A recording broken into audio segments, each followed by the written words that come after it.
All right. Well, good evening, everyone, and thank you for joining us today in this presentation of careers in IT support, networking, and cybersecurity. This is part two of a three-part series. We started last week, and last week we did the general overview.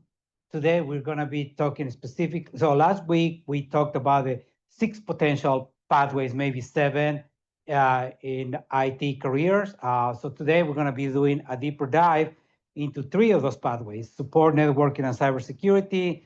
And then next week we are going to be talking about careers in data, cloud, and web and app development. Welcome to our guests here in person at the Ignite Hub, and welcome everybody as well online. Sorry.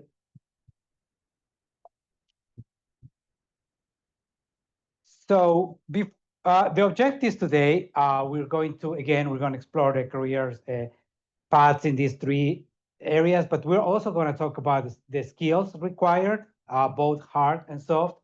We're also going to be talking about training.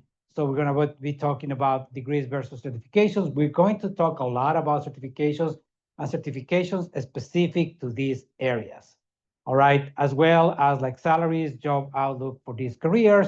And we're also going to be talking about some other helpful resources. My apologies. All right, so let me start. Again, my name is Eduardo Novoa. I am the Technical Training Development Coordinator here at the Ignite Hub. I am joined online by my colleague, Anthony Fiora. He's our lab coordinator. Hello, And everyone. you can see him. He's online, and he is going to be moderating the chat in Zoom. So for our uh, guests joining us via Zoom, if you have any questions, do post them in the chat. Anthony will relay them to me, and then we can go about that way. All right. So again, thank you for the people that it's joining us for session two that were present on week one. You are not missing anything if you're just joining us today, if this is the first time that you're joining us. And for the people that join us on week one, you're going to hear a couple of things. We're going to repeat just a few things, but other than that, this is a lot more information. Yes. So again, about me, I have 20 years of experience in the IT industry. And during those 20 plus years, I've done a little bit of everything. So I did spend a lot of time in support. We're going to be talking about careers in support today. But I also work in system administration. I work in cybersecurity. And now I have pivoted a little bit more towards like instructional design and stuff. So I do have a bachelor's of science in technical management with a concentration in business information systems and a master's degree in cybersecurity. And I currently hold the CISSP certification. We are going to be talking about this certification specifically today. It's considered a mid-level or higher or more advanced certification in the realm of cybersecurity. My current role, again, I am the Technical Training and Development Coordinator here at the Ignite Hub. And a fun fact about me is that I'm an avid reader. I love to read about everything and anything. And I'm a huge Star Trek fan. Therefore, I'm Trekkie. So that's me. So again, we talked about this. I'm sorry. So let's start. Let's go straight into it because we have a lot to cover. I'm sure there's going to be some questions, and I welcome those questions. There's going to be a space after we cover each one of these areas for us to ask specific questions and for a little bit of reflection. Couple of things before we start. This session is being recorded and it will be posted to the Ignite Hub's YouTube channel within the next 24 to 48 hours. Everybody who registered to this event will receive an email with a link to that presentation, with a recording of the presentation. Also, everybody that registered, regardless if you were able to attend or not, will receive that email also with a copy of this presentation in PDF format. This presentation contains a lot of links if you want to do a little bit of a deeper dive into these things, and those links will be live. So, but again, if you have any questions, please let me know. So we're starting with IT support, okay? Career pathways and career paths.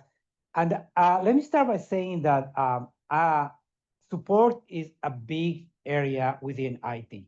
Most likely, like we said last week, for all those of you who were present, if you have talked to somebody in IT, you most likely have talked to somebody in support. Okay. I'm sure that you have talked to other people in other areas, but support is basically the face of IT. Support is the people that helps you when you are calling the help desk. Is the people that come and give you install an application in your computer, or give you a new computer, or set your new printer, or helps you when you have any kind of issue with any of your enterprise accounts. That is what support people do, among other things. So talk about that. Let's talk about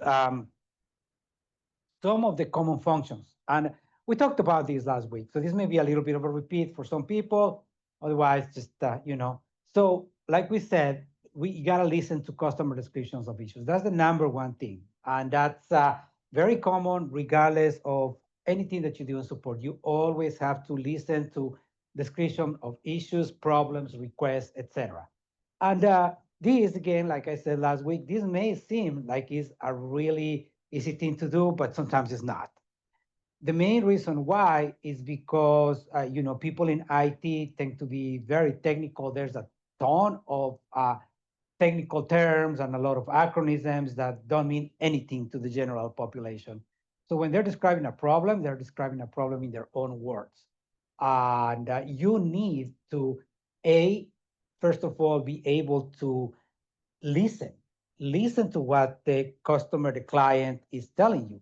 What is that they're saying? And then you need to translate it internally in your mind into what you think that it possibly they are trying to say. Okay. So one of this is a skill that you develop through time, and you get better at it as you continue doing it more and more. But one of the best things here is when you start asking the right questions. Okay. When they come and they tell you something, I have X issue, usually they give you very little to no information. Okay.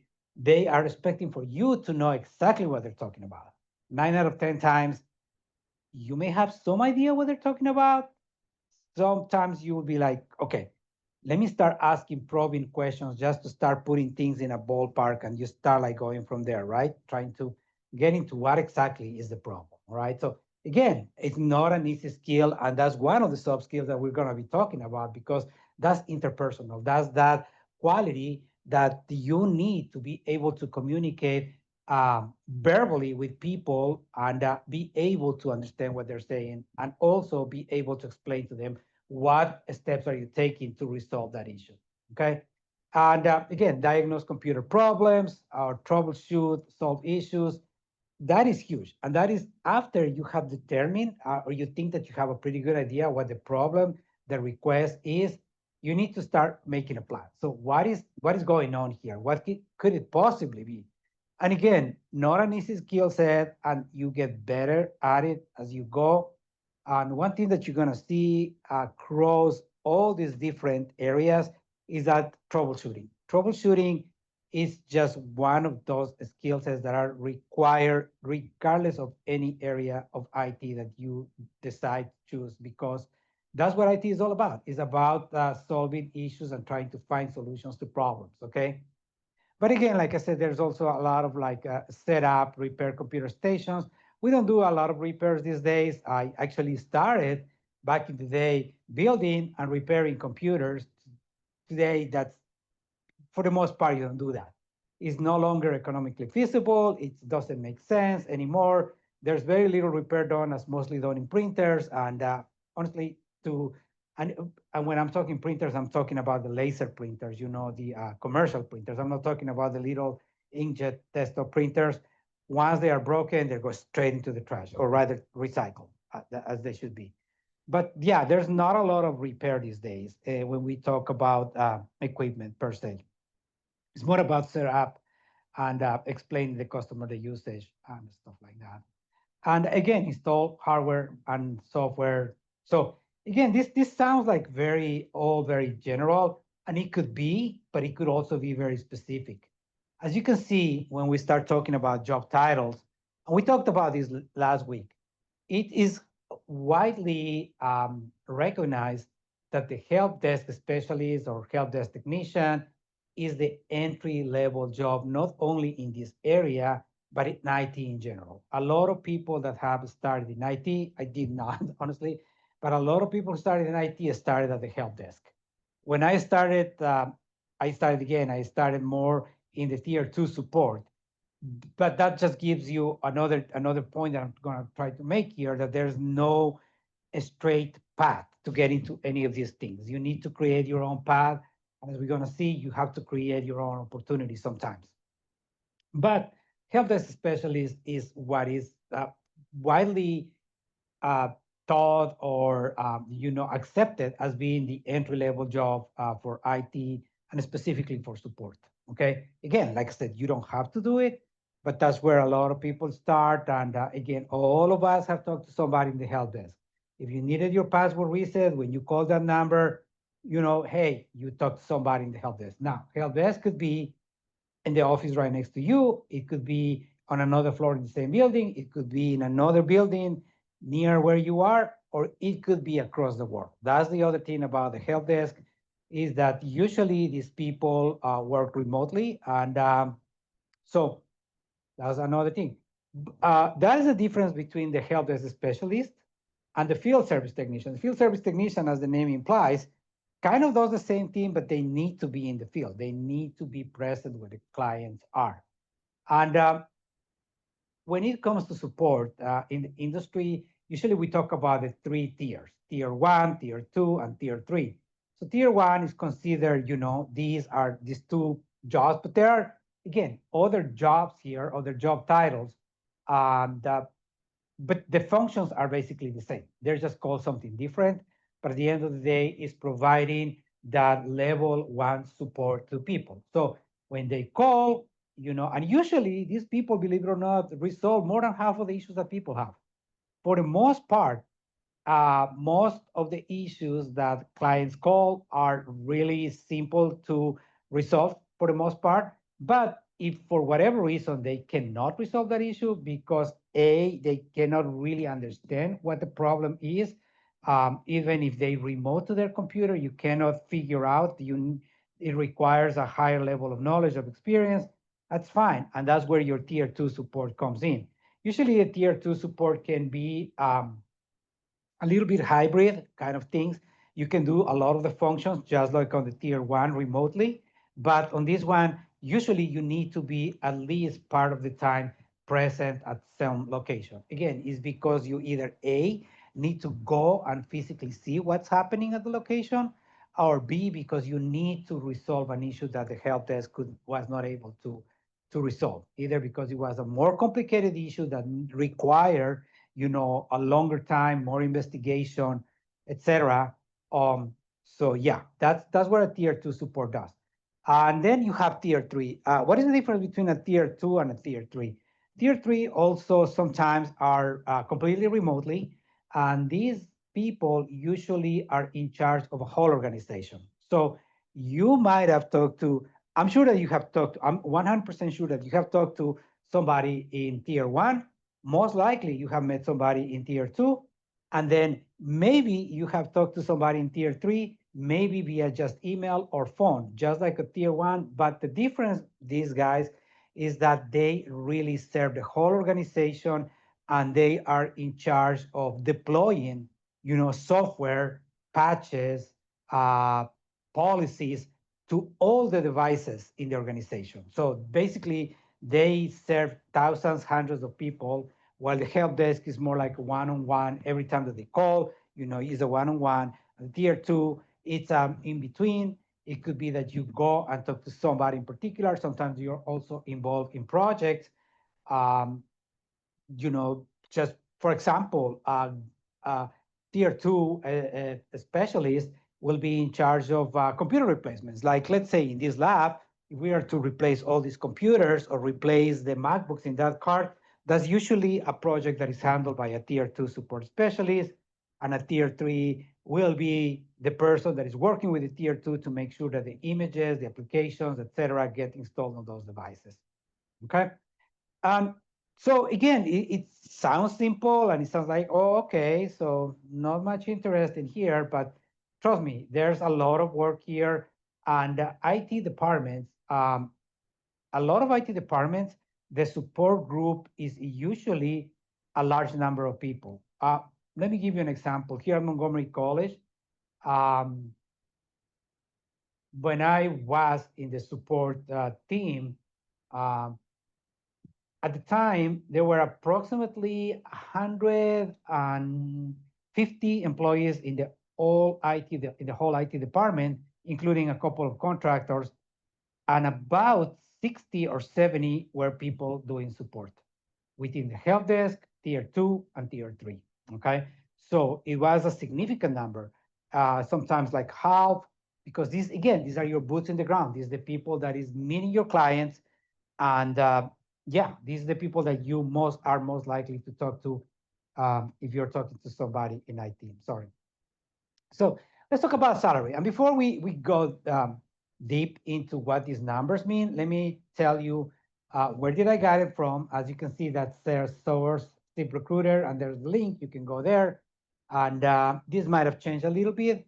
But what these numbers represent are a couple of things. First of all, it says IT support specialist salary, okay? So that could be either a tier 1 or 1.5 to a tier 2 technician, depending on the size of the company, all right? Second, it's a yearly salary that we're looking at, right? And when you see that range, it starts from like 34 to like $111,000 per year. And then you see that your median is like about $70,000. What it means is that is an average of the people, all the people that is within that description again. And this could be somebody that just started a couple of weeks ago, and that's where you're gonna see your lower end, and somebody that is in tier 3 with 15 years of experience, and that's where you're gonna see your higher end, okay? So yes, you can make over $100,000 in support. Remember also what I mentioned last week, for those of you who were present, that the real money in all of these areas, they're also all going to require management. And management is going to be also obviously towards the higher end. All right, so now also this is an average, a national average here for the United States. So they compile all this position, and again, people with just a couple of months of experience or 15 years of experience, they all hold the same title or abouts. And then, but this also, they took the person doing this IT support job in Silicon Valley or New York or one of those high living areas around here, and then they also took somebody like, let's say, in Wichita, Kansas, or So now, with that said, when we talk about these numbers, I want you to understand that here in the DMV, in the metropolitan area, you can add another 10 to 20%, depending on the position around here. Again, because we are in one of the highest cost of living areas here in the United States, the proximity with the government. So yes, so a tier 2 support technician in this area, with about 5 years of experience, I would say definitely about $80,000. Okay, but again, when you just begin, I think that 34,000 is very low around here. Even when you're just starting in the help desk in this area, you're probably looking at making closer to 50 rather than 34. Okay, again, like I said, it's considered an entry-level job in IT, but it requires all these skills, and that's a great segue about skills. We're going to talk about skills. All right, so. Well, I'm sorry, I jumped the train. Let's continue talking about the job outlook. So the projected computer support specialist job growth rate, it's for the next 10 years or so is going to be 10%. So again, not a stagnant, not a huge growth, but it's growing. The other thing, remember that this is how is projected to grow. Now, people that start here, hopefully they're going to start moving. So there are going to be opportunities there for the people that is moving and leaving those positions, plus is expected to grow, which is actually a great thing, given the fact of a lot of other areas or other professions are not really growing or are actually decreasing. So about 83,000 new jobs for computer support specialists are projected over the next decade. And as of when this presentation was created, there were about 115,000 active support specialty jobs openings. So there is, and believe me, I having this experience on my resume, I guess I get at least one email a week. Somebody's asking me to go back to the support. There's a big need to do this. And as the reason being is, as we talked last week, now IT is no longer something that is nice to have for companies, or it's just like, okay, maybe we need to have an IT department. It's a must. It's a business function for most companies because you cannot do anything without some form of IT. Also, remember what I talked about last week, that depending on the size of the company, you may be doing a lot of IT functions without being part of the IT group or department per se. But still, if you're doing these functions, even if you don't have the IT support specialist title, but you are the person in the department who's in charge of administering the system and doing this and that, you are doing these functions and you should be compensated.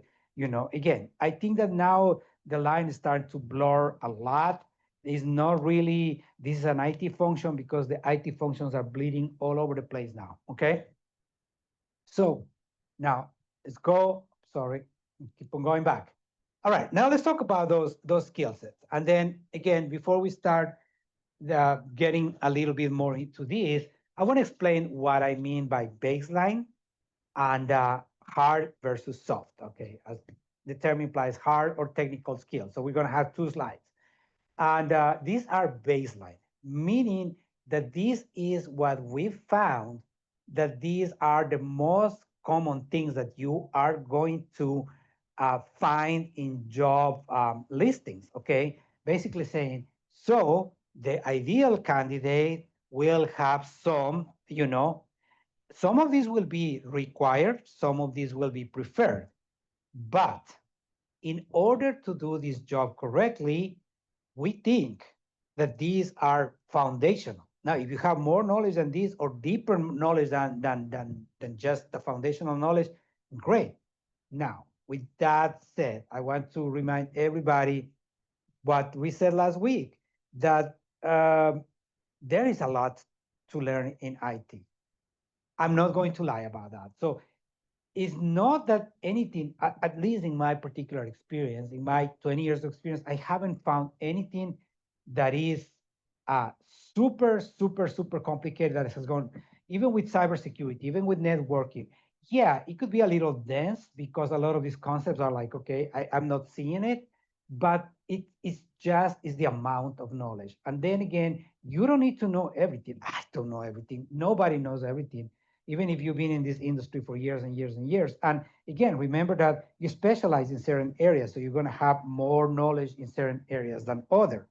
However, I think that, again, and you're going to see the troubleshooting, number one, across the board. You're going to see that in every single slide on all the presentations that we have for this series. And again, I already explained the reason why. Troubleshooting. IT is all about troubleshooting. It's all about you being able to A, find find the problem, two, find the cause, three, you need to find the solution, and four, you need to have an implementation, how you are going to implement that solution. Can you do it by yourself? Are you going to need other people, et cetera, et cetera? So as you can see, when you start breaking it down, it's not that simple. That word troubleshooting takes a lot of, analytical processes. And you're going to see that in the next slide as well. Hardware. And that is a very big generalization. When I say hardware, oh my gosh, because hardware includes everything. We include endpoints. Why we use just the computers, because and like I explained last week, an endpoint is anything that will connect either to the internet or to your network. Okay. So in the past, it used to be that only computers connected to those, but now it could be a laptop, it could be a tablet, it could be a phone, it could be anything. So anything that connects to your network is an endpoint, and so hardware includes endpoints. It can also, depending on the level that of support that you're looking to find a job, It could be other things. Again, I already mentioned printers. It could also be and when in the fifth, I'm sorry, one, two, three, four, yeah, in the fifth, when it says fundamentals of networks and security, uh, there's a couple of reasons for that, and I'll come back to the other two in a minute. The fundamentals of networks and security is very important, not only for this area, but any area, honestly, in IT, because everything that happens in IT happens to the network, and you need to understand. So when people are opening a browser and they're typing google.com, you need to have at the very at least at a very high level an understanding of what is happening when you click enter or go, and then that results come back. Okay, there's dozens, if not hundreds, of things that happen in that fraction of a second between you entering an address for a website and you actually get into that website. And that all happens invisibly, and you don't care about it unless it fails in the network. So there's a lot of stuff that happens. You need to have at least a very high understanding of how computer networks function. All right. And again, so when we say hardware, depending on the level of support that you're doing, you may be asked to go into network closets. You're not in networking, which we're going to be talking about next, but you may be asked to go, and at least you need to understand what this equipment is. So you can say, okay, you may not be able to fix it, but okay, I see what the problem is. This whole switch is down. That's why this whole office doesn't have internet. Then you communicate with the network engineer and says, yeah, your switch number 3 is down. That's why. All right. But you need to understand that kind of thing. So that's what I mean by hardware. I'm sorry that I jumped. Operating systems, again, and that's super important because that is huge, especially for the all tiers. But for help desk, most of the questions, most of the problems that people are going to be having are not going to be necessarily hardware, because hardware is either working or not working for the most part. But it's going to be, this is happening. I'm getting this message. What does it mean? So how do I change this setting? How do I, so, and that is, you have to have a very good knowledge. You don't have to be a power user, but you have to be very good at certain operating systems. Now, Windows, obviously, and that's why it's bolden, it's the operating system that most computers in the world run. About 95% of computers in the world run some version of the Windows operating system. And some of them are running some very old versions of Windows. There's computers out there still running XP, even though Microsoft already finished the support for XP, but there are computers still running XP. Hopefully, most of them will be running anything 10 or 11, but I'm sure that there's a ton of computers out there running 7 still. So, and then in a lower, depending again, where you're going to work, Mac OS, and now, again, like I was talking, it's not just computer operating systems, but mobile operating systems. So iOS, Android, and as you see, Linux is very important. Again, I think that maybe not at the beginning, but as you start going into certain areas of IT, networking, cyber, and you do system administration, system engineering, Linux, it's very important to know. So Linux, by the way, Linux and Mac OS are some related, they're distant cousins. They all come from granddaddy Unix, topic for another conversation, but basically it's, and why Linux? Well, a lot of servers run on Linux. That's the reason why. And B, because most of the networking operating systems and the language that a lot of the networking hardware, and we're going to talk about that in a minute, runs on Linux. Office software, and again, Office software, the number one productivity Office software in the world, again, is going to be Microsoft Office. Right now, Office 365 is the version that most people is using, but again, that is the number two thing that people in the help is going to be asked. People call and say, How do I create a pivot chart in Excel? How do I do a page breaking Word? So again, it's being a little bit more than just a casual user. And again, uh, let me tell you something. Uh, in support, you're going to be, I can guarantee you, because it happened to me innumerable times, that a problem arose that I had no idea. I was like, I've never seen this, but let me find out.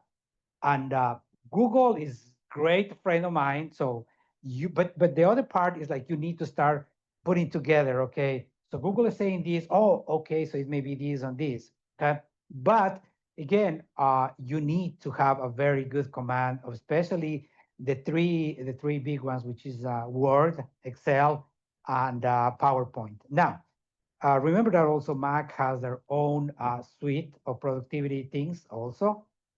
So depending on what kind of shop you run, you may say, oh, we want somebody that is, proficient in pages and numbers and Keynote, which are the three equivalents to the ones that we just mentioned. There's also LibreOffice or OpenOffice. These are basically free of charge. You don't have to pay. Very similar to Office 365 or the Microsoft products. But again, productivity software is the number one software that companies will use and run on an everyday basis. We talk about the fundamentals of networks and security. Oh, and security. Okay, so we talk about why it's important to have that foundational knowledge of networking and computer networks. Now let's talk about security. And we're going to go deeper on this today when we touch cyber. But something that I mentioned last week. Up until I would say 10 years ago, maybe, it used to be that you build a system, you build an app, you build a network first, and then you thought about securing it after. Okay. Now that paradigm has changed completely. When you are building a system, an app, a network, you start building it with the security in mind. You don't secure it afterwards. No, because that's a recipe for failure. Honestly, you need to start. So it's important again to know fundamentals of security. What does that mean? What securing a operating system looks like? What securing a network looks like? Again, you don't have to be deep into this because that's why the networking and cybersecurity people is going to be working and getting paid for, and other software. Again, that's very big. It's as very wide. Like when I mentioned hardware, that other software could be anything. Again, and is related of the particular software that that company is using. So you're going to see something like, do you have experience with this particular help desk, software or package, or do you have experience with troubleshooting? I don't know. Salesforce or whatever it is. So again, it depends on what the company is using. Here at Montgomery College, we use, for example, Workday as our ERP. So if somebody is being hired here, probably they're going to say, hey, do you have experience in Workday, with Workday? So that's what I refer by when I say other software. That's very specific as depending on the company and the need.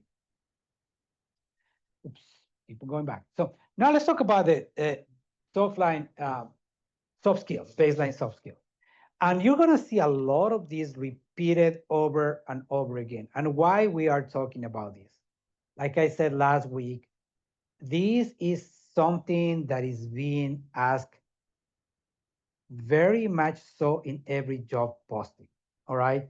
Uh, there's this, it's dying, but there's still the stereotype of the person working in IT is a person who works in the basement, don't talk to anybody, they just know about computers, blah, blah, blah. Well, that's no longer the case. As I mentioned, IT is now a business function. As a business function, you are going to have to talk to people, either be clients, either be customers, either be co-workers, other departments within IT. You're going to need to talk to your bosses. As if you're in cybersecurity, you may be called to talk to the CEO of the company. Okay, you guys are saying that I need to purchase this $1 million worth of equipment, or or this product. Why? Why? So you need to be able. So this is why these baseline soft skills are so important. Second, This is something that we have heard from employers. About a year ago, I think I mentioned this last week, we did have here at the hall, people from like chambers of commerces, local chambers of commerces, the Rockville Chamber of Commerce, Montgomery County, and I think that there was a PG County. Anyways, from this area, um, they came here and they were coming here to the college and they were trying to basically tell the college, this is what our companies are saying. And guess what they were saying? They keep on asking for these soft skills. We are graduating people, and no, I'm not talking about Montgomery College. I'm talking about generally. We are graduating technicians that have a good technical knowledge, but they have poor soft skills. All right, and they are requesting because this is as important, if not more important, than some of the technical skills. In the words of the person who hired me here at Montgomery College, he said to me when he hired me, he said, "I hire you because not because you had the greatest technical knowledge, but because I think that you will be able to provide the best customer service. The technical skills you can always learn, but some of these things are harder to learn. Okay, but again, not impossible. So communication, and that's the number one. Okay, written and verbal communication, being able to uh, when you're talking to people, like I was saying for this particular position in the help desk, being able to listen to people and to translate what they're trying to tell you into a technical document, or maybe just opening a ticket for another person in another department within IT. All right, so they can understand a little bit better. And again, that's written and verbal. Organization, again, this is super important in IT because uh, this is just the nature, not only in IT, but a lot of jobs. You get 10 things coming at once, and you need to be able to say, okay, I need to take care of this, and this first. This and this can wait a little bit, but I cannot forget about him. I'm just going to put him a little bit on the back burner. So be able to organize yourself so you can address the issues, be able to prioritize and stuff like that. And that's huge with the organization, okay? Or how you organize your knowledge and how you organize all the different documentation and stuff like that. So analysis, and that's huge. Analysis is, I was saying that a big part of troubleshooting is that analysis. Knowledge plays a big part, but it's in analyzing a situation. What can this be? So you can, actually say, this is the problem and this is the solution and this is how I'm going to implement it. And this is how I'm going to communicate. And all that is analysis. The next one is huge. And I spoke about this last week as well. So learning and research. As you saw at the beginning of my slide, I have done a fair amount of schooling for this thing. But I can tell you that of everything that I know, I have learned 50 to 60% in school. The rest I have learned myself because that's what this job is about. They're not going to teach you everything that you need to know in school.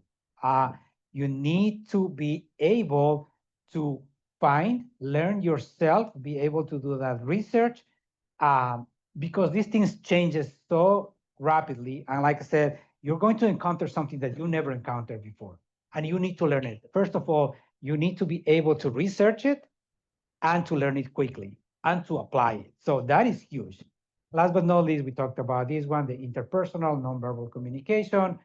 So being able to, again, because you're going to be in meetings, you're going to be talking to other constituents, other stakeholders. So that is where that interpersonal comes from. You need to part of this interpersonal is also, it's very related to communication in the sense that again, you need to be tactful enough to let people know what is that you're trying to say without being overbearing, over pushing, or being just a little, too timid. All right, sometimes you need to get your point across in a professional and humble manner, but at the same time you need to let them know with some authority. Okay, that's what. So again, All of these, it's you get better as you go, but this is what we've seen. So again, so all right, so this is what we have about support. And I welcome if anybody wants to share here in person or online, or if you just want to take these for your personal reflection. But out of what was covered in this section, what stood out for you? All right. So maybe it was, I don't know, the sheer volume of jobs and people that work in support, and that support is a good way to get your foot into IT. Maybe that's not something that you consider, or maybe after looking at that all that interaction that you need to have with people, maybe this is not the field for you. All right. So are you interested in a career in IT support? Okay. So have any comments, questions?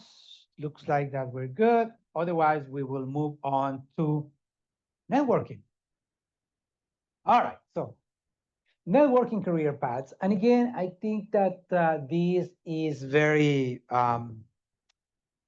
related, or it's a lot of people after they go from support, they usually jump into networking. Again, here is big because compromises not only the people that um, addresses the issues and maintain the networks, but also people that do a lot of the stuff within the network. So the people that support the servers, those file servers, those application servers that everybody uses. So again, they're not working in the actual network, but they are working on the devices that are used in the network for everybody. So it is a big, also a huge area, and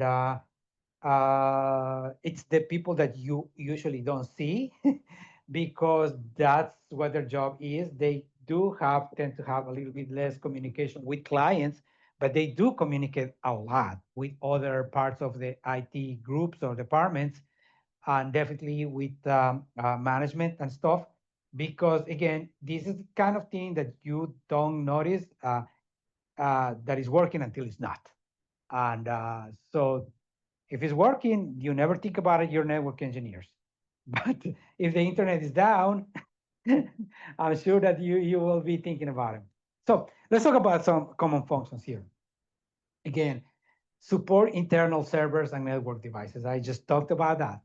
Uh, so again, the second one is ensure the network is functional and secure. That sounds like it's yeah, I mean, yeah, okay.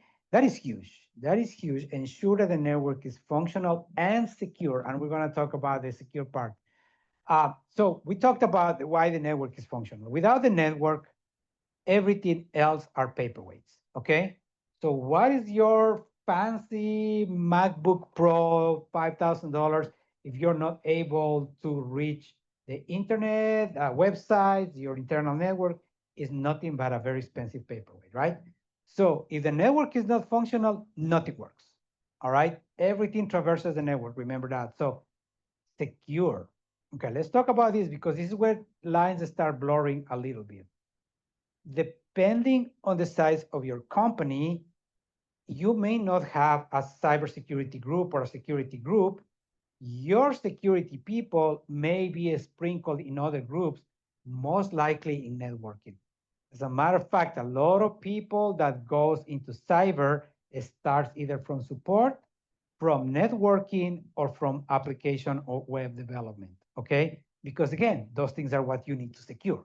And that knowledge that you acquire in these areas is super important when we talk about cyber, because like I said, how can you be a good protector if you don't know what you're protecting?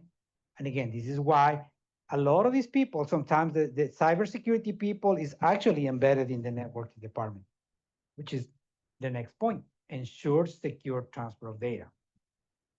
So it's all great if everything is working on the network, that you can reach your internal servers, you can reach the internet, you can do all that, but can you do that safely? Okay, is that data when you are, reaching out for that document in the file server or that shared document that everybody is working on, are you doing it securely? Are you making sure that only the people who needs access to that document, to that data, has access to it?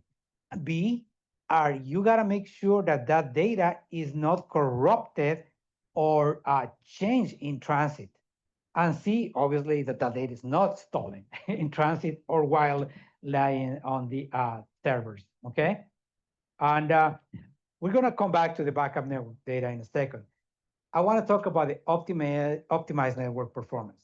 And this is huge because uh, networks, does anybody here or online have heard about the 5 nines and what that means? So 5 nines means 99.999% of the time. All right. So that is the standard that most networks should work at, those 5 nines. That means that in a year, you're only down to like 2 or 3 minutes. That is the standard that networks are put at. And that is for regular networks. Networks in the government run in 7 nines, 11 nines, so they cannot be down for more than a few seconds per year. All right. So that is one. Optimizing means that now you're also the data traverses very fast. Okay. You don't want to, and we've all been there, right? That you are trying to reach, I don't know, a website and it's just taking forever to load. It could be for a lot of different reasons. It could actually be the website, but it could be your network, or you're trying to reach that document, you're trying to make a change. So that is optimizing. It only not only needs to be secure, not only needs to be fast, it needs to be reliable. So all these things. Now you're understanding why there's a lot of pressure on these people, a lot of things rise on this. Now let's talk about the backup network data.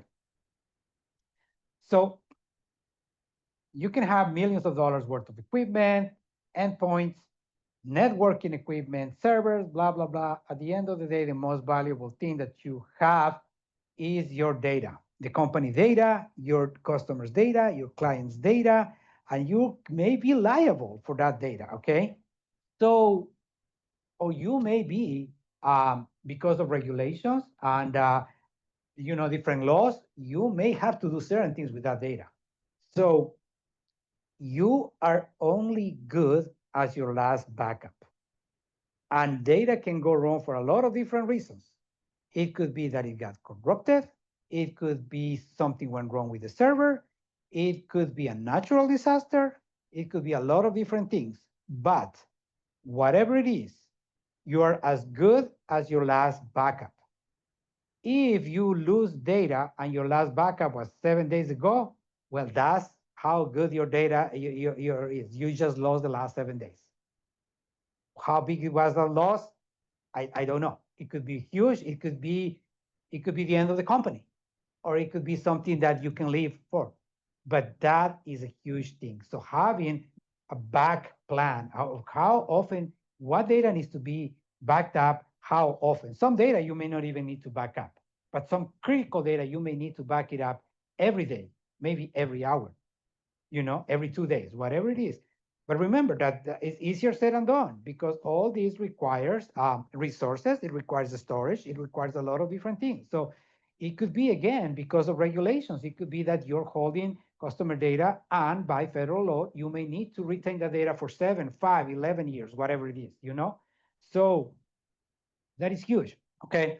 So with that said, now these are okay, so let's talk about some of the job titles here. All right. Like we said last week, the network engineer, which is your third example job title there, is your marquee uh, job title in this particular area. Okay. But there are usually, in order to be a network engineer, you have to have some experience. We're going to talk about exactly what they do. But then you have your network support technicians, network administrators, system administrators, and those, especially the system administrators and the system engineers, those are the positions. And this is what I did. I was never a network engineer, but I was an SA, and I never got into SE. But the system engineers, those are the ones that set up those servers, install the operating systems, maintain them, et cetera, et cetera. The system administrator is the person that administers either a particular server or a particular application. And that's when somebody is new and they need a new set of credentials, or they need to be changed the role or whatever. That's when SA does. So those two have less to do with the network, but with devices or resources within the network. So the network engineer, what's the network engineer does? The network engineer is the person that sometimes you've seen those network closets, those racks that has all those things with all those cables and all those lights, looks like a Christmas tree on steroids. Well, that's what the network engineer does. Okay, they are making sure that all that equipment is a working, B, that it's secure. And so they deploy, they create new networks, they do all the stuff. So they know the difference between all these things. So they route, they optimize the network, and they also can secure it because some of these devices in that rack, some can be a switch, some can be a router, some can be a firewall, and all can be in the same rack, and they're doing different things, okay? So that's what the network engineer does.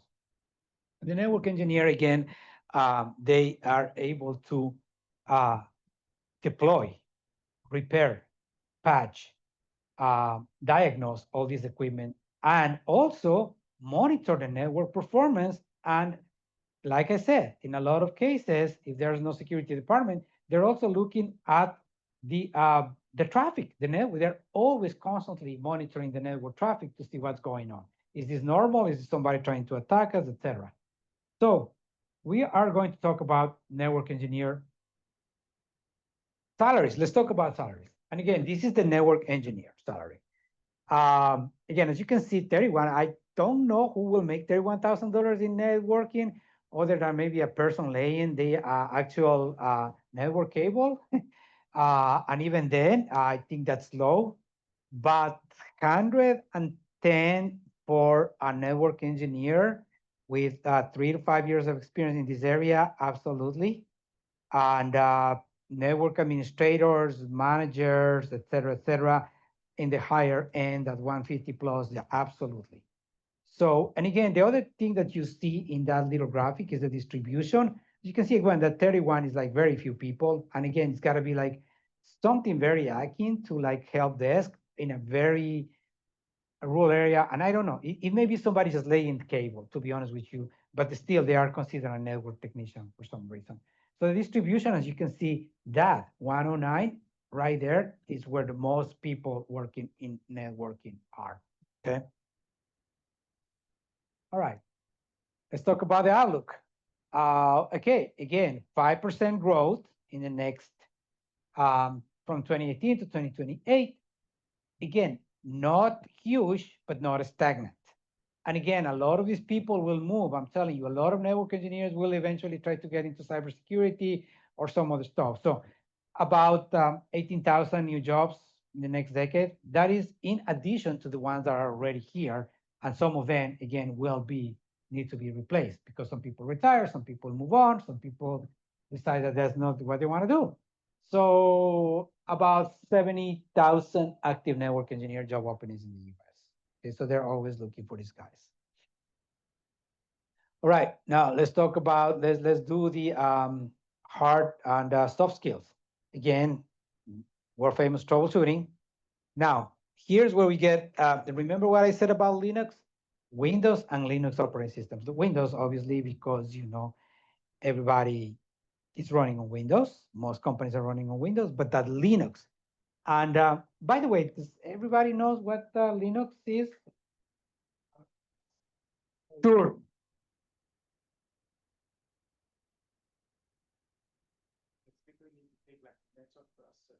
We're going to talk about that. That's a very good question. So the question was like, we're going to talk about that. When we, after we go through these three areas, we're going to talk about certifications, and we're going to talk a little bit about that. So very good question. Hold on to it. Yes. But yeah, I can give you a preview. Most likely you are going to need some kind of certification. And we're going to talk about vendor specific and vendor neutral because Network Plus is vendor neutral, and then you may need both a vendor neutral and a vendor specific. You may need Network Plus, and you may need also CCNA. All right, we're going to talk about that. So, well, Linux, again, Linux is huge. Why? Because all these servers, et cetera, and the operating systems that these switches, routers run from, the majority of them run some flavor or a Linux-like system, okay? So, and again, these Linux, the main thing about Linux, a lot of the stuff happens via command line. Okay. So that's why. Networking hardware and appliances. Again, I already mentioned, you need to be familiar. If not, really have a good knowledge of these different things. What is the difference between a switch, a layer 3 switch, a dumb switch, just a hub, and a router, and a firewall, etc. Network operating and monitoring systems. Again, we talked about these. Uh, Network operating systems, it's how all these devices communicate with each other. Okay. So again, they are all very Linux-like, if not some form of Linux distribution.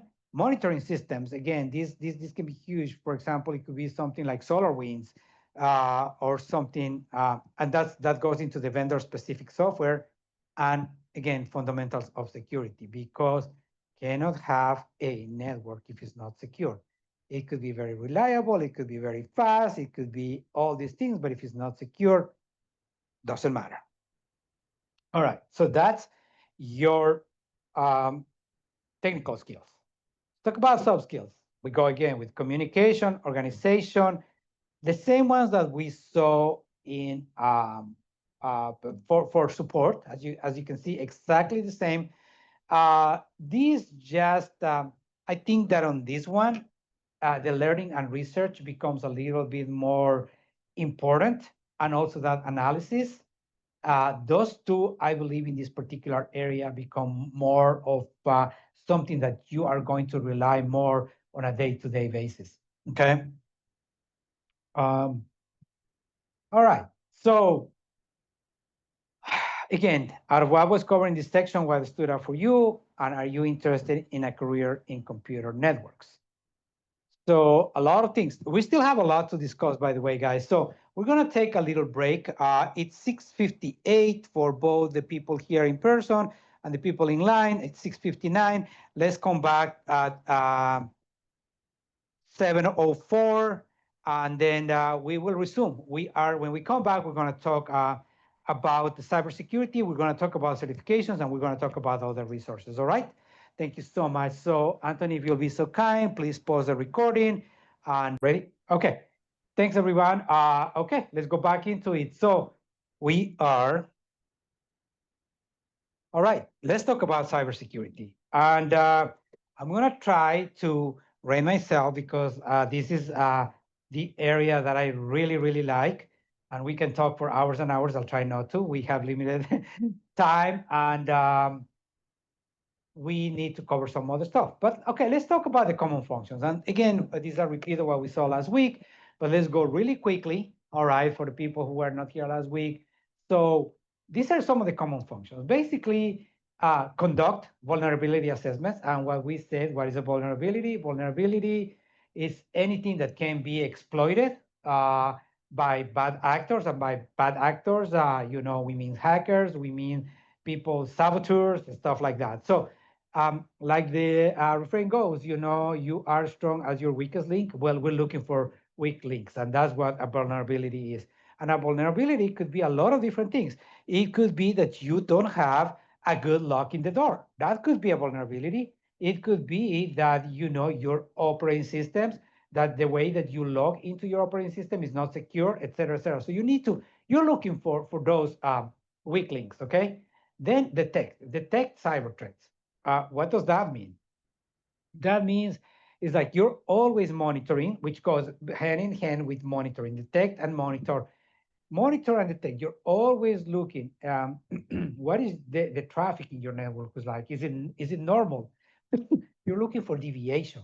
You're looking for something for patterns, something out of the ordinary patterns. People logging in at 3 in the morning. Okay. Believe it or not, I actually did this here at the college. There's some people that log in at 3 in the morning, but it becomes a pattern because you know exactly who does what at what time. I was like, why is people logging at 3 in the morning? But a good indication of somebody that usually don't log at 3 in the morning is, what can it be? Their credentials got compromised, and a bad actor is logging at 3 in the morning pretending to be Eduardo. Okay. Yeah. I I gave my credentials because somebody sent me an email and I click, I gave my credentials. So now they're trying to exploit that. So detect and monitor is always that. Okay. Then you need to evaluate your security controls. What are security controls? Again, anything that is trying to keep the data secure. It could be the lock in the door. It could be that particular, it could be the antivirus in your computer. It could be the two-factor authentication policy. Again, but is when we say evaluate, is we need to figure out how useful they are and how effective they are. This is the one thing in cybersecurity that's one of the main concerns of cybersecurity is what they call the CIA triad. It's basically a triangle. And you have CIA is not our government agency, but rather stands for confidentiality, integrity, and accessibility. What you have to understand is like, yeah, you can throw 20 logs into something, but now it's not going to be accessible because now you need to open 20 locks in order to get to that. Do you really need to secure it under 20 locks? So as the one increases, the other one decreases. So you need to find that happy medium. And that's why evaluating security controls means. Again, if you increase integrity, then you will reduce the other ones. It's never, you cannot have it all. Unfortunately, you cannot have it all. So you need to evaluate. And the other piece is like, is this data worth putting $100,000 system to secure it? That also needs to be put into consideration. You may decide, you know what, we lose this one, we lose this one, I'll take the loss, okay? But there's data that you go like, I cannot lose this because that'll be the end of my company. This will be the end of me. So that requires for you to invest more. And maybe you need to put 3 or 4 lakhs on that one, not 20. I don't recommend putting 20 because now nobody can access that information. How good is it if nobody can access it?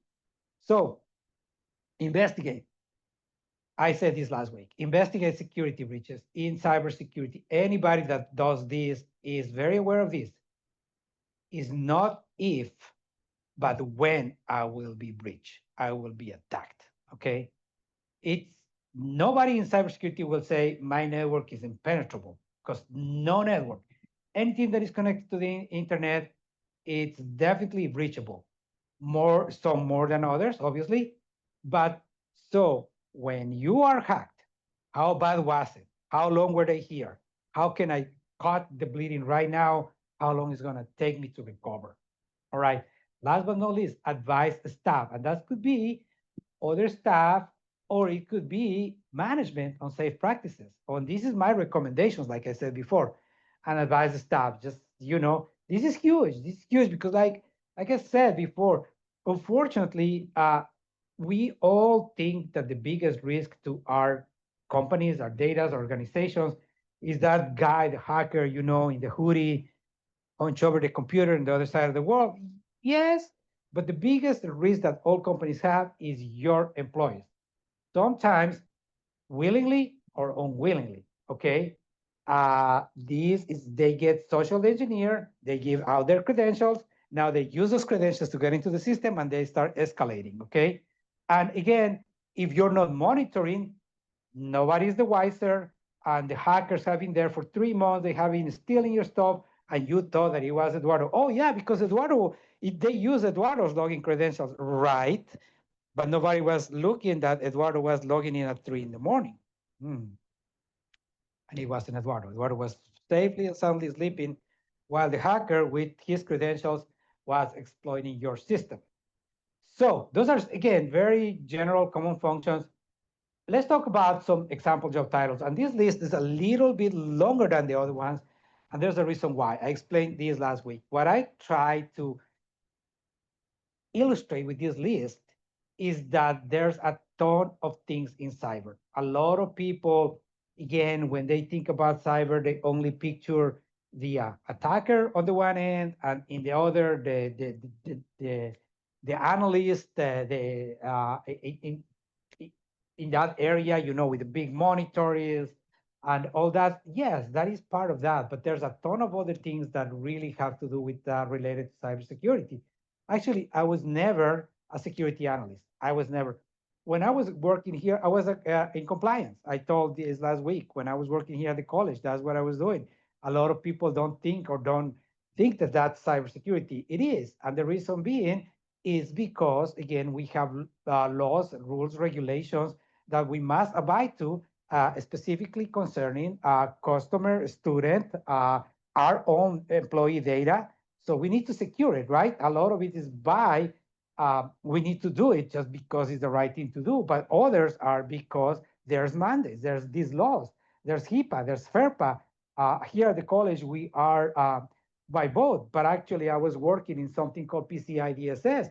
PCI DSS is not a government mandate, but this is something that the credit card companies came up with, uh, to secure the information. Unfortunately, if you don't comply with these regulations, guess what? You cannot run credit card transactions. So we cannot run a business, right? So again, this is some of the things that a lot of people do not realize that are part of cyber. We talk about the cryptologists, we talked about and what they do.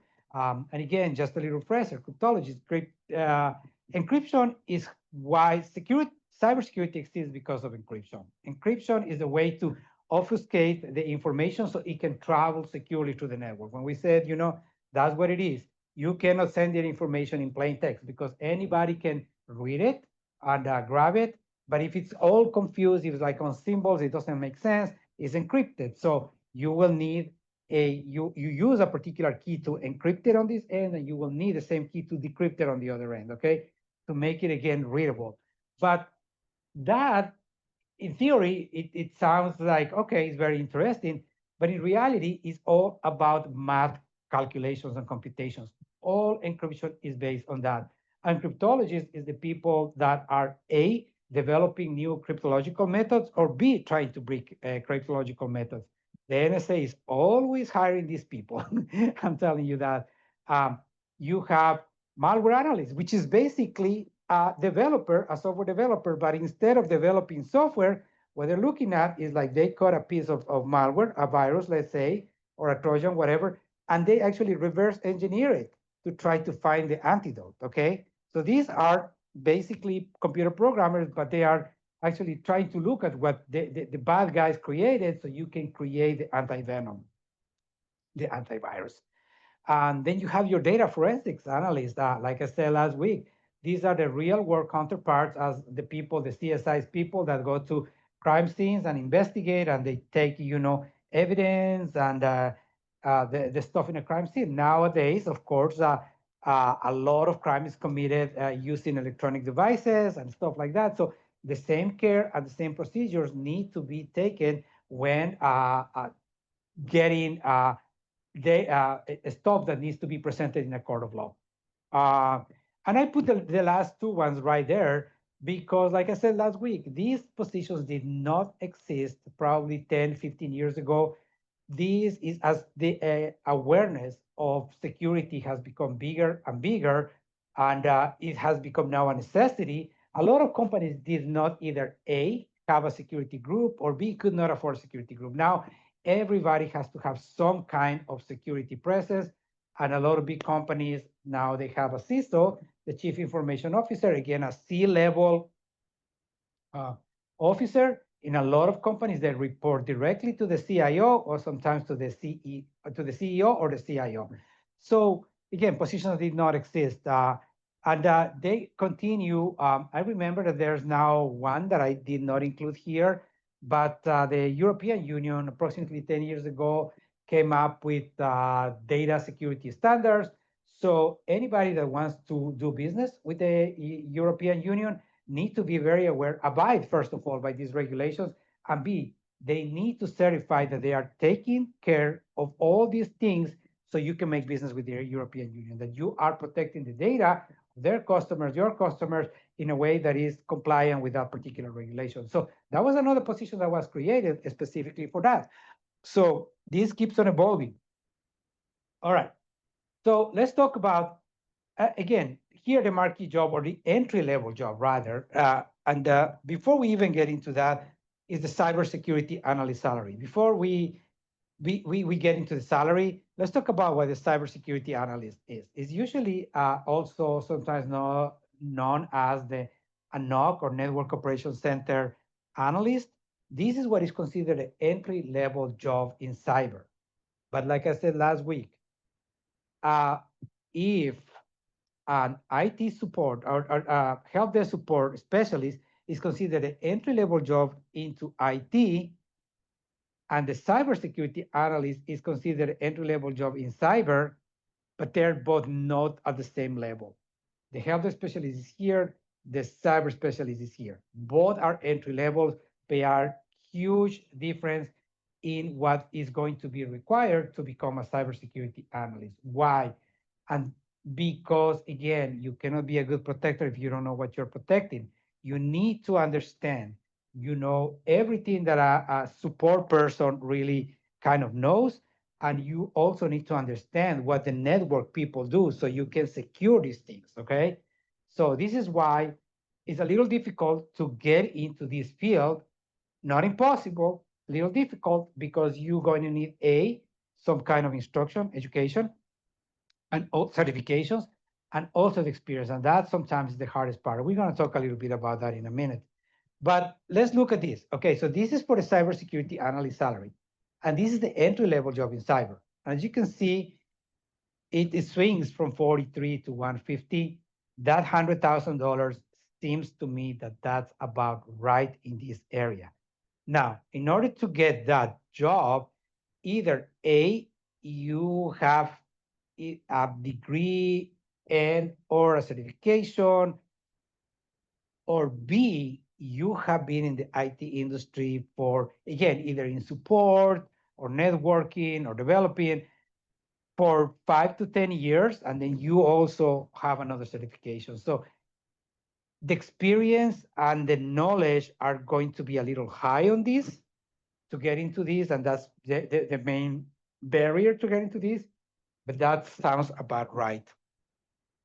Okay, now let's look at job outlook. And here's where it gets interesting, because this is one of those three areas that we talked about in week one that are growing super fast. Okay, again, the job growth rate is 32%.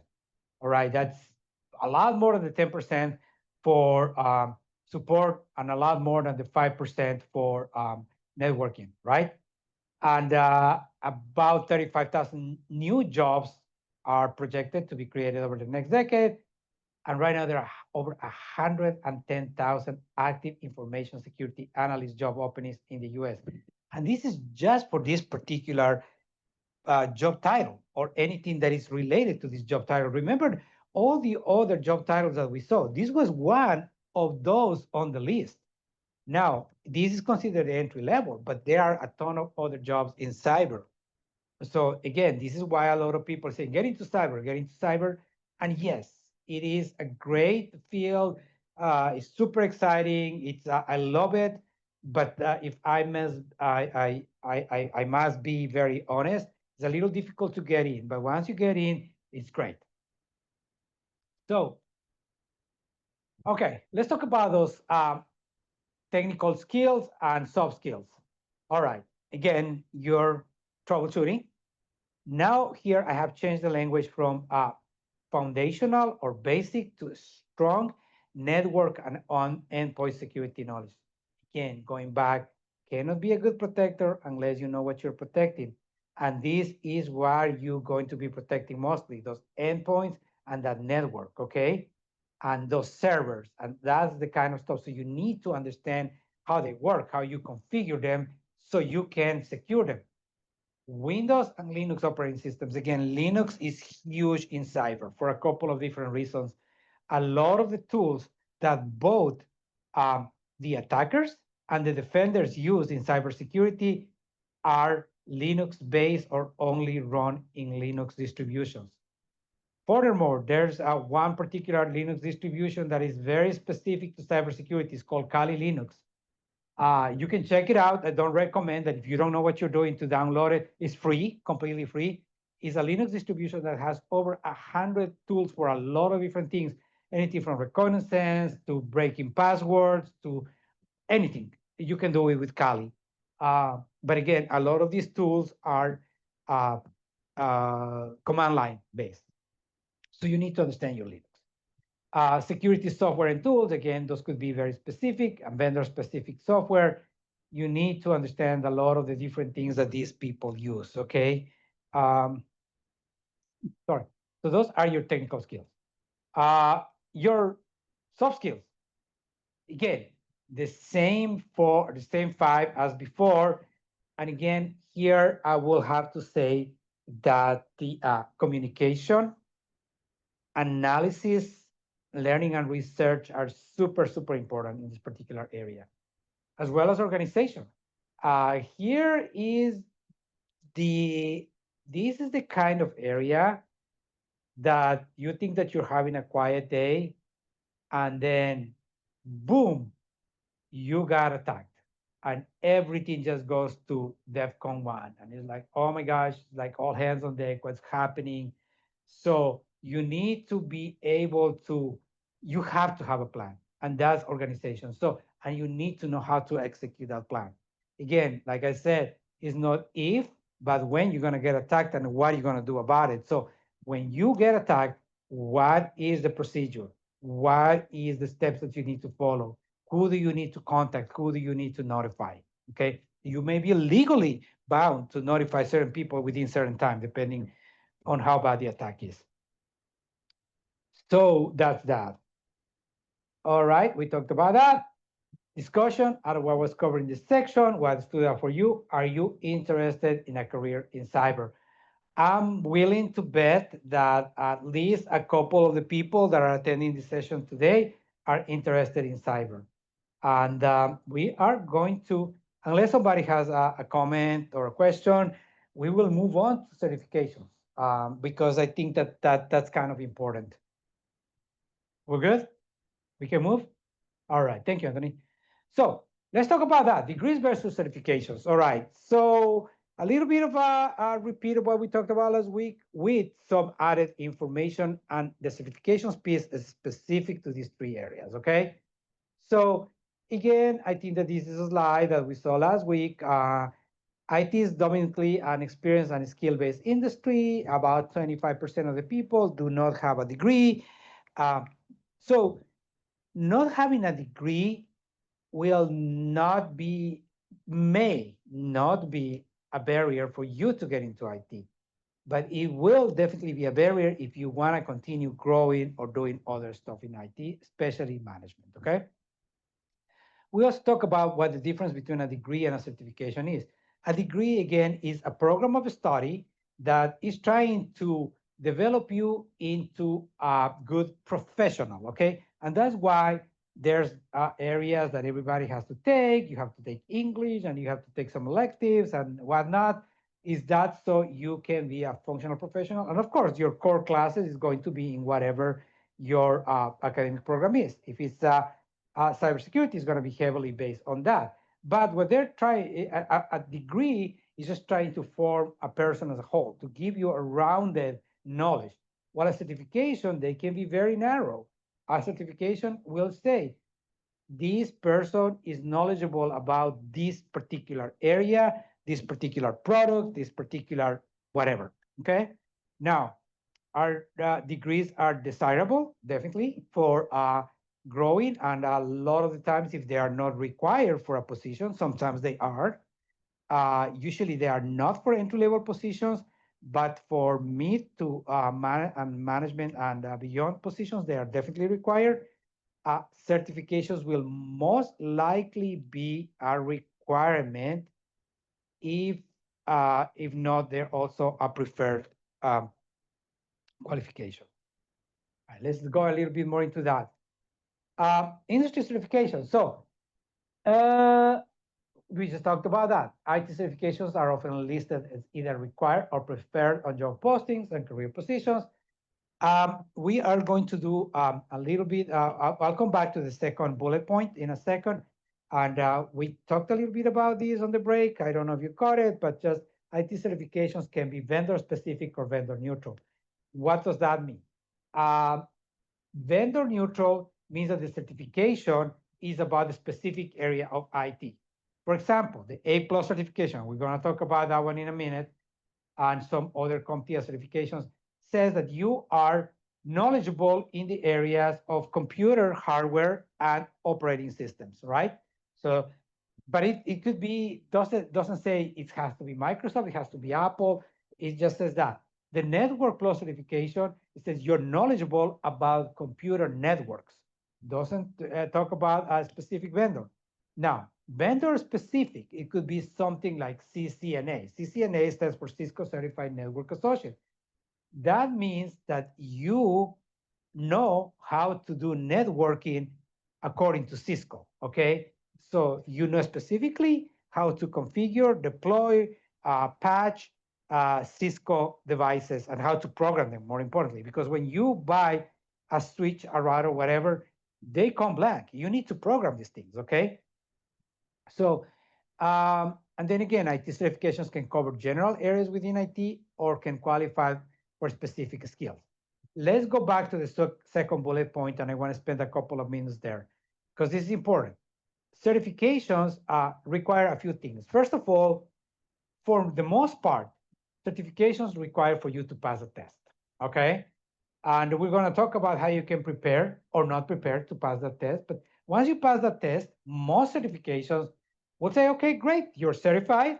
Here, you are good. Now you have A plus, and you get like a little diploma. You can put it in your resume. I'm A plus certified, and this is my certification number. Now, what happens after that? And we'll come back to how you prepare to the exam. But after you do that, that certification only usually lasts for 3 years, 2 to 3 years. What it also requires for you to maintain it to pay a yearly fee. All right. Before I even go there, I forgot to mention that the exam obviously has a cost, and that the cost for that exam can be as little as about $150 to over $1,000 for certain certifications. Those GX certifications, cybersecurity, the exam is well over $1,000. The exam for the CISSP, when I took it, it was something like $850. So what happens if you don't pass the exam? Do you get a second try free? No, you don't. First of all, usually you have to wait for a couple of weeks before you can attempt it again. Second, you will get a discounted voucher the next time that you attempt it within a certain period of time. You cannot not say, okay, I took it in 2017. And because, no, sorry, you're gonna have to pay for a full voucher now. So you get a discounted voucher. But okay, so you passed the exam, now you're certified. Now you also have to pay a yearly fee to maintain this. Okay, it could be again anything from like $75 to a couple $100. What does this do? Usually the certification organizations provide you with some resources so you can get what is next, what is necessary. Is so at the 3 years, you can either do one or two things. You can either retake that exam, that usually is a new version of the exam to prove that you still have the knowledge if you want to continue getting the certification, or B, you can, during those 3 years, you can accumulate what they are called CEUs or CP. So basically, educational credits. You depending on the certification, you may need something like 80 credits, 120 credits, and you can get these by attending classes, attending webinars, attending industry conferences. You just need to submit it, and if you complete this number, great, you are automatically recertified. You continue paying your yearly fee, and you continue being certified. Okay, so that's that. So there's a cost. What I'm trying to illustrate with this is that there's a cost, and now we're going to talk about how you prepare to do to get to the exam. So there's a cost in time and investment and money. So what I'm trying to say with this is basically certifications need to make sense for your career path for the next 5 years. If they are not making sense, or if they are no longer making sense, it doesn't make, sorry, forget repeating myself so much, doesn't make sense to keep them, all right? Also, it's very important that there's very few cases that I recommend what is called stacking, having more than one or two certifications. Couple of things, it only makes sense when you have a vendor neutral certification and a vendor specific certification in the same area. The example that I gave was Network Plus and CCNA. Why? Network Plus basically proves to the employer that you know computer networks. CCNA proves that you know how to do things according to Cisco. And with Cisco being, has like 80 something percent of the market for networking equipment, it makes sense. But before you jump into that, make sure that the company or companies that you're trying to get into actually run on Cisco and they don't run into something else. Okay. So that's why you have to be very strategic about these certifications because they cost money to get, they cost money to maintain, they cost your time, they cost your effort, but they need to make sense in your career path. Let me give you an example. And we're going to talk about this certification specifically for cyber. I used to have the Security Plus certification, which is considered the entry-level certification for cyber. The great, but when I got my CISSP, which is considered a higher level certification, I allowed my Security Plus to expire. Why? Because it didn't make sense to have two certifications in the same area, one entry level and one that proves that I'm now at a higher level. Does that make sense? All right. So let's talk a little bit before we move on about how do you prepare for this exam. Like I said last week, you can do four things here.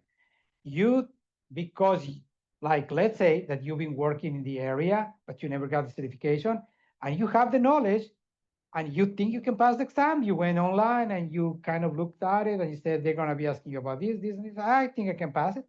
And you can go schedule the exam, see if you can pass it. If you pass it, amazing, great. That not recommended, but if you think you can do it, by all means.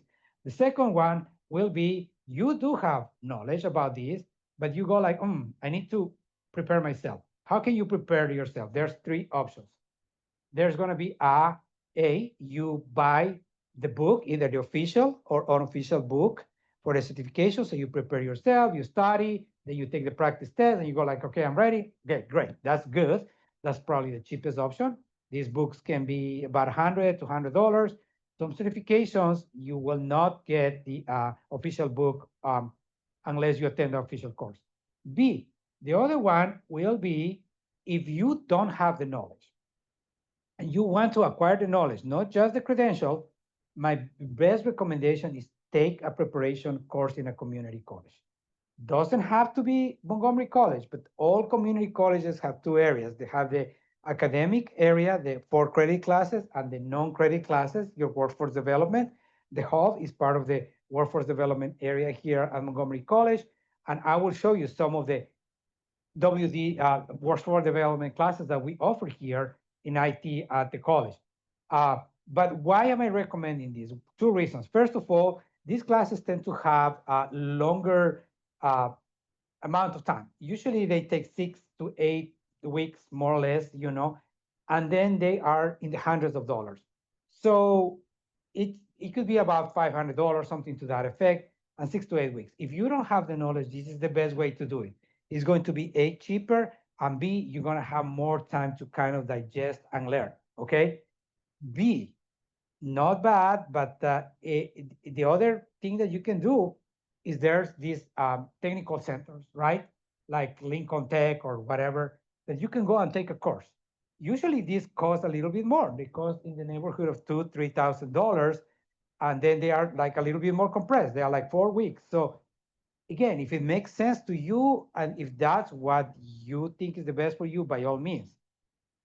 And then there's the nuclear option, which is boot camps. And full disclosure, my certifications, I've gotten into boot camps because it made sense for me.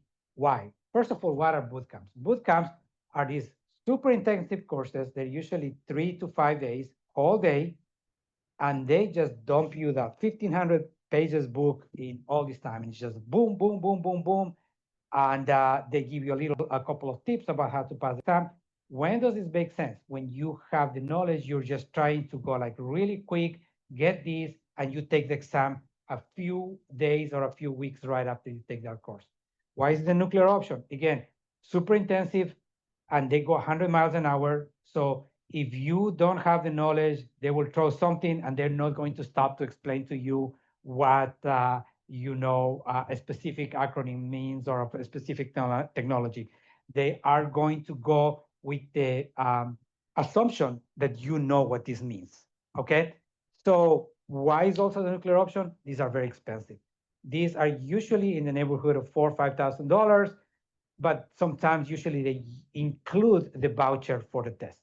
So again, that's a good option. I've done it. I've done it for my two certifications, and it worked for me. So you need to figure out which one is the one that works for you. Okay. Okay, let's move on. So specifically for that one, we're going to talk about who's CompTIA. First of all, we have no association with CompTIA. Okay, I think that they are good, but there's also some things that I don't agree with them. But what is undeniable is like their certifications are very famous in the industry, and their certifications for the three areas that we talked about today, they are considered the entry-level certifications, the very important entry-level certifications for these three areas, for support, for networking, and for cyber. Okay, so they are a nonprofit organization, and again, their exams are semi-affordable. They're not too bad. Their yearly fees are not too bad, and again, they are industry-wide recognized credentials, and they are vendor neutral. Okay, so we're talking specifically about these three certifications.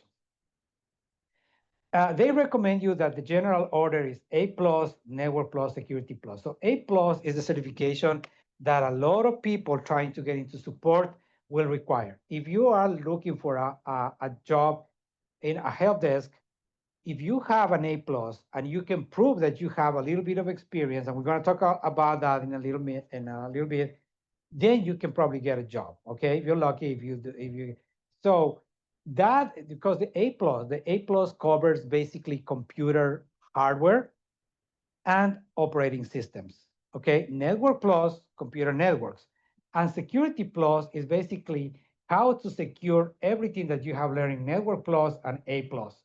Now, do you need to take them in that order? No. I never did A plus nor Network plus. I went straight to Security plus. Why I did that? I chose that because through the experience that I had, I already had the knowledge that I require for A plus and Network plus. So I jumped straight into Security plus. Again, whatever works for you. Um, and then you can choose to get additional. They do have more advanced certifications, okay? But these three are considered the entry-level certifications for these three areas, all right? And then again, everything that we talked about apply. All right. So IT support certifications, we talked about that. The A plus is the entry level certification. It covers PC repair, it covers PC hardware, and also operating systems. Okay, and mobile devices now. It used to be that they just talk mostly about Windows, and then they touch a little bit on Mac OS, but now they talk a little bit about Linux and also mobile operating systems, again, because now they are endpoints, and this is how people is connecting to their network. So it includes that. The PC repair is not, I don't think that they're touching on that too much. They're actually including a little bit of very entry-level networking concepts. So again, very good if you're trying to just get a job into a help desk. Networking. We have the Network Plus and Security Plus. As you can see, it stands right in the middle of those two. So yeah, can you get a job in networking with A plus? Maybe not likely. The Network Plus will be a better bet. And again, Security Plus, it's should contain everything that the Network Plus pretty much contains, plus some other stuff on how to secure the network. So it should be a good replacement for Network Plus. And then we talked about the CCNA. Again, there are other vendor-specific certifications. I just included that one because it so happens that Cisco has 85 or something like that % of the market for network appliances. Yeah. Cybersecurity. Okay, now this gets a little bit more complicated. Again, and this starts getting divided by entry level and advanced. Okay, so again, the Security Plus is considered the entry level certification for cybersecurity. Network Plus could be because, you know, especially if you're going to be working in a SOC, Security Operations Center, Network Operations Center, Then, there's the CEH, the Certified Ethical Hacker. So those are considered your entry level, all right? And then all of them, again, are vendor neutral. But then CompTIA also has a couple of more advanced certifications in the CISA Plus, the Pentest Plus, the CAS Plus, and the CISSP, which is the one that I told you that I currently hold. So CISSP is issued not by CompTIA, it's issued by ISC squared or ISC2, and it stands for Certified Information System Security Professional. It's considered the entry-level advanced certification in cyber, because they do have others that start going into specific areas like the cloud security. They have now another one for software development security, etc. Now, the difference between CISSP and, let's say, Security Plus is the following. If you pass the exam for Security Plus, you are certified. You don't need to prove anything else other than you pass the exam and you have the knowledge. For the CISSP, you need to pass the exam, which is a bear, if I may be honest. That exam has a failure rate of like 70% for the first try. So after you pass it, then this is where it becomes interesting. On this one, you need to prove that you have 5 years of full-time paid, not volunteer experience, in 3 out of the 9 domains that they cover. So you have to send them paychecks and a letter from your employer saying, yeah, this person is being employed for this and he's been doing this, this, and this. And you have to say, I've been working in these 3 different domains at least. Okay. Furthermore, you need to be endorsed by another person that has a CISSP. So, and that's why it's considered an advanced certification. Not all certifications require this. Very few require that you prove experience or you have a prerequisite. And this is why the CompTIA certifications are so popular, because they don't really require any of those things, right? Okay, we're going to talk about this really quickly, and I think it's important. So what is the DoD 8570? DoD, and I know you know what DoD is. The DoD is the Department of Defense, and this Directive 8570. So basically, in during the Obama administration, when this whole cybersecurity thing started to become a thing, they said, wait. We need to kind of create some kind of standards, make sure that everybody, that all the computer systems in the government and the people that contract for the government have certain security standards, okay? And also all the people that does IT for the government need to have these baseline standards. So that became, this, not that it matters to you. Why are we bringing it here? Just because in the next slide, you're going to see that, and this is again, this is just an abbreviated slide of what that means. These are the certifications that the government accepts as, for the different things. And again, there's 3 different buckets and different levels. So if you're applying for a job, like let's say in the IAT level 2, those certifications are the ones that they're going to accept. So the CCNA security, the CISA Plus, et cetera, et cetera. Why are we bringing this up?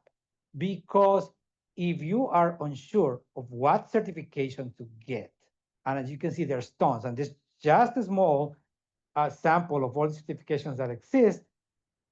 If they are in this list, usually they're also accepted in private industry. Basically, the thinking goes, if it's good enough for the government, it's good enough for private industry. And as you can see, the A plus, the network plus, the security plus, they are all listed in there. So plus other ones. Again, some of them are from CompTIA, other ones are from GIAC, and other from the EC Council. Some of them are for ISC Square. So again, that is the reason why we talked about that. If you're thinking about getting a certification, specifically in cyber, it is well that you figure out if that certification is in DoD 857. All right. So again, out of this, what was covered in this section, what stood out for you, and what certification or certifications are you most interested in, and why? Okay, so let's move on. We're going to talk a little bit about some of the resources that you have to acquire this knowledge or these certifications. Again, the next slide I'm going to show you, it's some of the courses that we offer here at the college on the non-credit side. Okay, these are not part of the credit classes. And these are from our sister organization, the Information Technology Institute, or ITI. And as you can see, again, these they change depending on the semester. Some of them may not be available, but if you're interested in any of them, and a lot of them, as you can see, some of them are just so you can acquire the knowledge.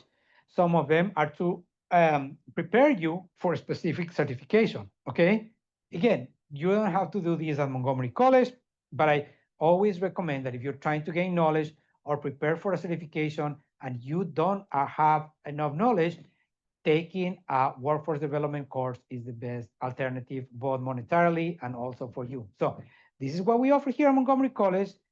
Again, you don't have to do it, just one. The other resource that you have is us. You are here because you have found us. You know that our events are free, and then most our events are hybrid, as this event today. Also, because we not only have these, we do have other things. We offer our guest speaker series, and these are very, very informative, especially right now for our future of tech. We are having a lot of discussion on AI. As the name implies, these are guest speakers. It's not me. It's people from industry and experts that come and talk about either their career paths on the Fireside Chat Career Series, or by specific technologies and their application, and how it's impacting society in the Future of Tech Launch and Learn Speaker Series. We also offer coding and boot camps, and on those we offer for adults. So we're going to offer them again here. Those are in person only, because we need to use hub resources. And one is for intro to coding concepts, and the other one is for app design.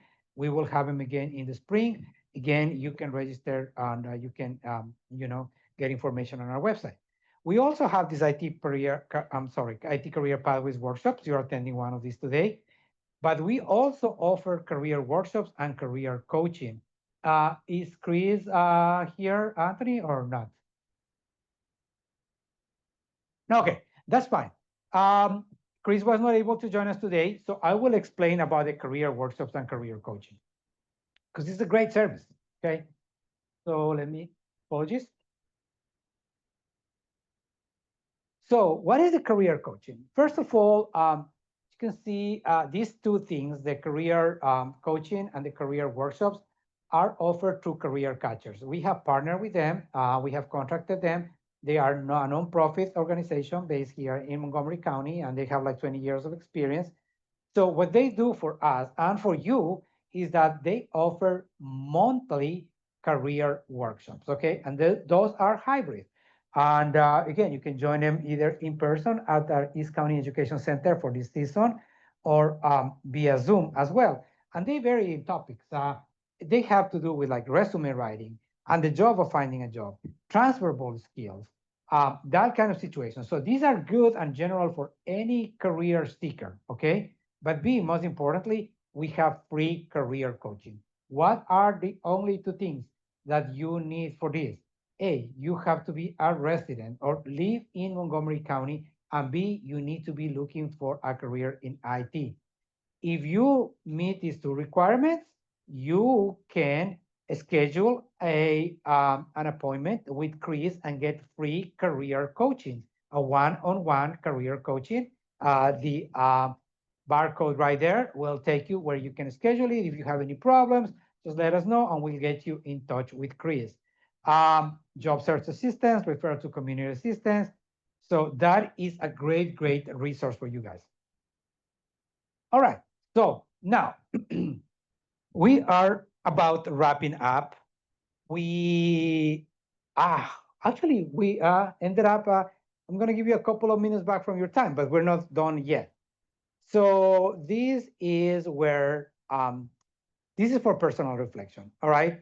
And again, if somebody wants to um, share, by all means, I think that we have a few minutes for Q&A also, if anybody has any questions. But out of what was covered in this presentation, what stood out for you? But most importantly, is what action or actions will you take after attending this presentation? Because it's great that you obviously you are interested. That's why you're here tonight. That's why you're spending time with us instead of doing something else, for which we are very, very grateful. But I hope, number one, that this was useful to you, and B, that it incentivizes you somehow to either A, find more information about these careers, about these certifications, about anything else. So, what is your action? And it doesn't have to be anything big. Your action may be, I'm going to find out more about this specific job title in cybersecurity that sounded interesting. Or B, I'm going to find out more a little bit about this certification. Or C, it could be, I'm going to schedule an appointment with Chris for career coaching. Or D, you can say, I still want to explore a little bit more, and I'm going to attend next week's presentation on careers in data, software development, and cloud. Okay. So that is your action. It could be a lot of different things. So thank you. Thank you for having listening to me. I know that it was a lot of information. That is my contact, that you will receive again a copy of this presentation via email. And so, yes. So before we go there, I would like to offer, if we have a couple of minutes, if we have any questions, either here in person, or if there's anybody online that has any questions. Have any questions, Anthony? Yeah, we got a couple here. Okay, great. Let's see.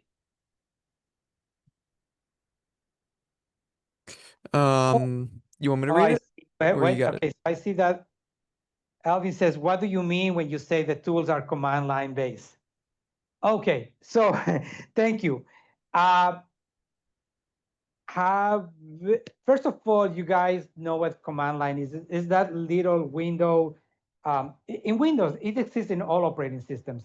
Um, so back in the day, before modern operating systems existed, everything was command line. Basically, there was no GUI, there was a graphical user interface. Everything, the interactions with you did with the computer was in a one screen that only you can only enter commands. Okay, you have to write the commands to the computer for the computer to do something. There was not even a mouse back then.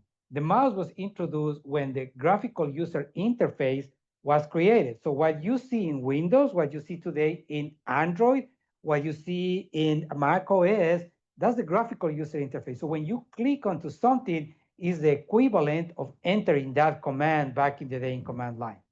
So all operating systems still have a way that you can communicate with the computer via these little windows, okay? In Windows, it's actually called command, or CMD. Is that black little window that you can enter commands in DOS or DOS or disk operating system. Um, so when I said that Mac OS and Linux are the grandchildren of Unix, Unix uh, is an operating system that only exists up until today. There's really no graphical interface for Unix uh, command line. So everything has to be done that way. Now, Linux and Mac OS have their own versions of the command line. So in Linux, and we're going to talk a little bit about what Linux is. All Linux distributions have what is called bash.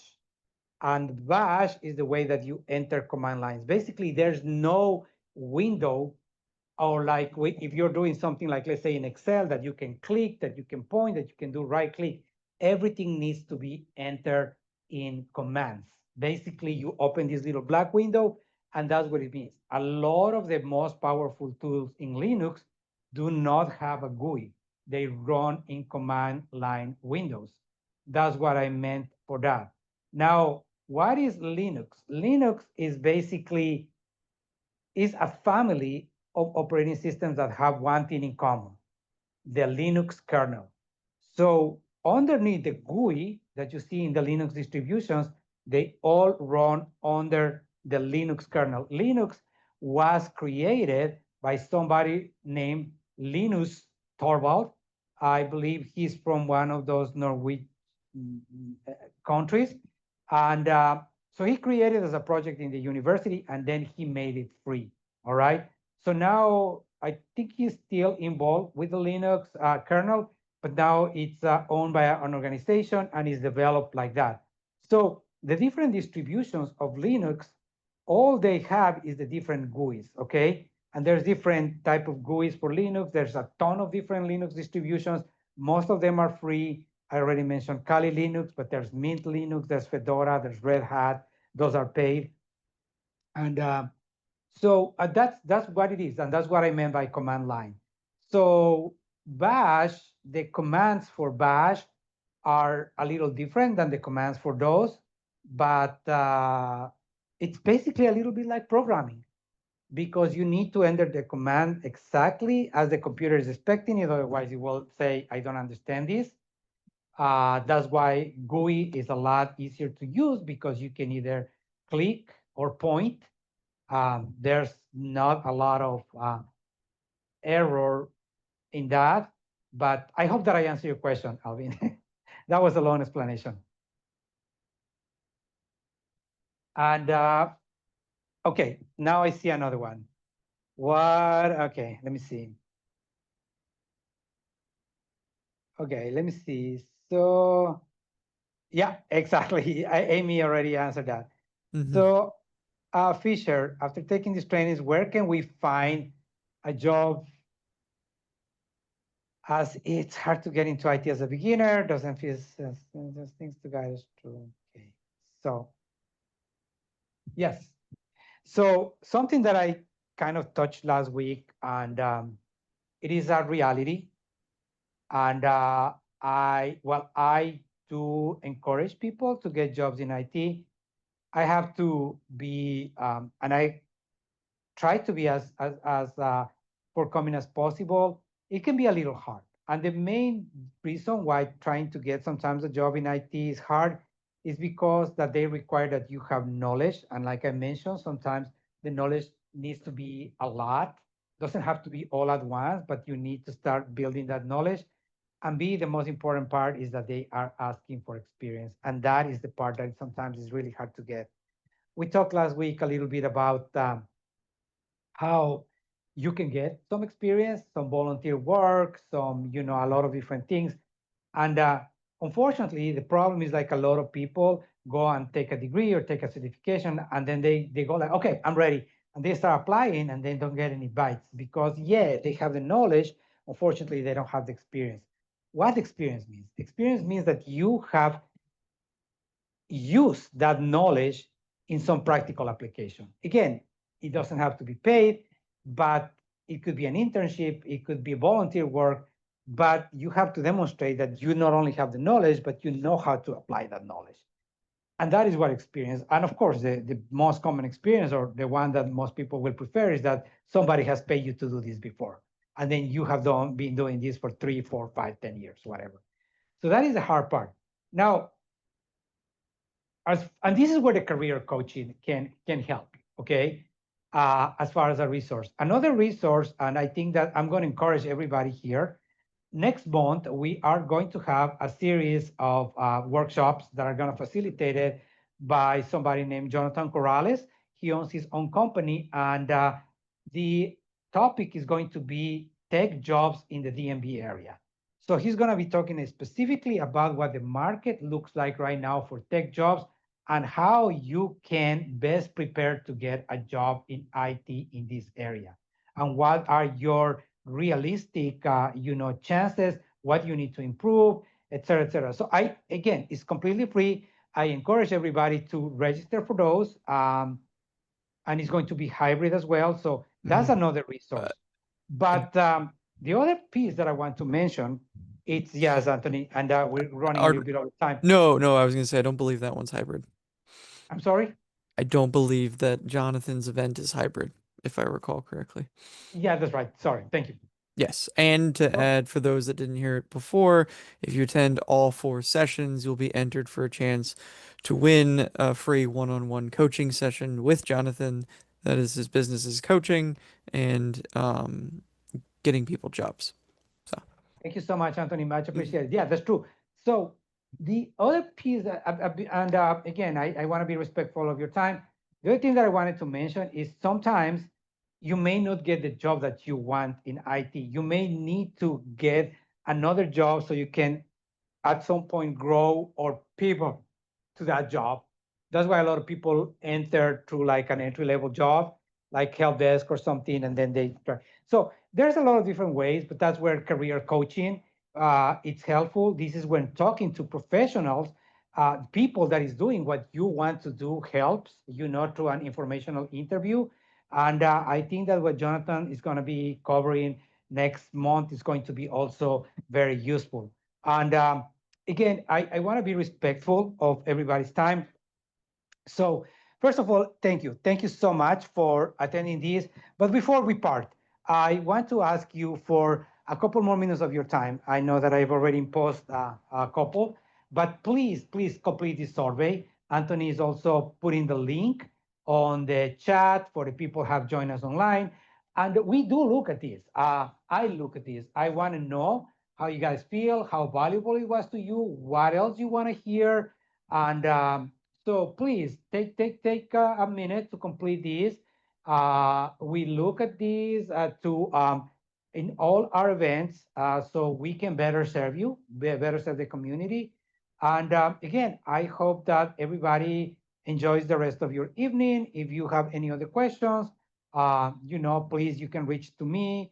And I hope to see everybody next Tuesday for the conclusion for part 3, in which we will be going deeper into careers into data, cloud, and web and app development. And again, thank you for being here tonight. Thank you, Anthony, for supporting us online. Thank you for the people that came here in person. And thank you to all of you that joined us via Zoom. I hope that you enjoy the rest of your evening. Thank you so much. Thank you all for coming. Thank you. Thank you. Thank you. All right.